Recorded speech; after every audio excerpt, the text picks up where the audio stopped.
Добро пожаловать на наш канал, и сегодня мы поговорим про художника Агюст Ренуара, каким он был в обычной жизни и о его потрясающих картинах. Знаменитый французский художник-импрессионист Пьер Агюст Ренуар, даже достигнув успеха и финансового благополучия, не изменял своим привычкам и взглядам, подчас достаточно своеобразным. Например, он искренне боялся, что его дети вдруг станут коммерсантами. Был уверен, что наука пошла не туда, хотя интересовался последними ее достижениями. Но при этом оставался совершенно равнодушным к политике и считал себя просто французом, для которого важнее культурное наследие своей нации, нежели имеющее идеологию, а вот с подобными суждениями сложно не согласиться. В детстве Пьер хорошо пел и вполне мог стать настоящим певцом.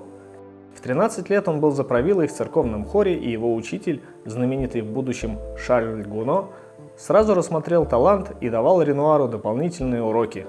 Дарил билеты в оперу, настоятельно советовал родителям отдать сына в музыкальное училище, пророча славу знаменитого оперного певца, которые зарабатывают большие деньги. Вот только сам Ренуар был очень стеснительным пареньком, причем оставался таким на протяжении всей своей жизни, даже будучи известным художником. Петь в церковном хоре, когда тебе никто не видит за органными трубами, это одно, но стоять на сцене под взглядом толпы – нечто совершенно иное. Тут и никакие деньги не нужны, тем более, что к ним Ренуар был всегда равнодушен. Признание и богатство привычки Ренуара нисколько не изменили. Он оставался крайне бережливым. 10 лет ходил в одном пиджаке, хотя мог купить сотню таких же, и ездил на поезде 3-м классом. Зато однажды, узнав, что планируют вырубить древнюю оливковую рощу, купил за огромные деньги поместье, которому она принадлежала. Ренуар никогда не жалел денег для просителей, и те безбожно этим пользовались, придумывая совершенно невероятные истории о больных детях, коварных нотариусах и банкирах, из-за которых они остались без денег и жилья.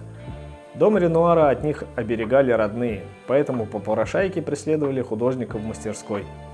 Но жена Ренуара нашла оригинальный способ, подговорила его натурщиц, чтобы как только показывался очередной проситель, они раздевались и принимали живописную позу.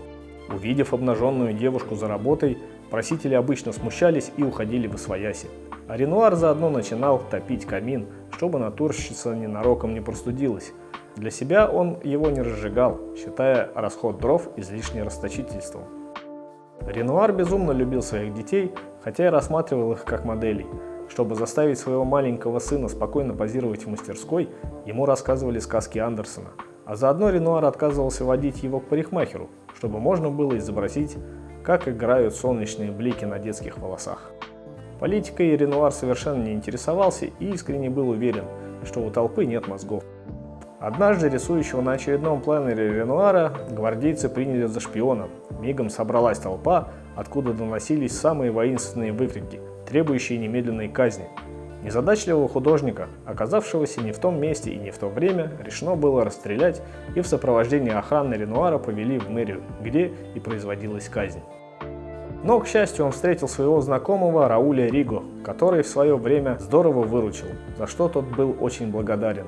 Риго занимал важную должность комиссара полиции и, разумеется, велел освободить Ренуара, а заодно выдал ему важный пропуск, гарантирующий почти полную неприкосновенность. Но что было бы, если бы той встречи так и не случилось?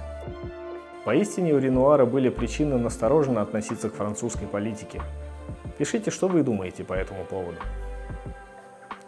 Спасибо, что досмотрели до конца. Лайк и комментарий – отличный способ поддержать канал и автора. До новых встреч!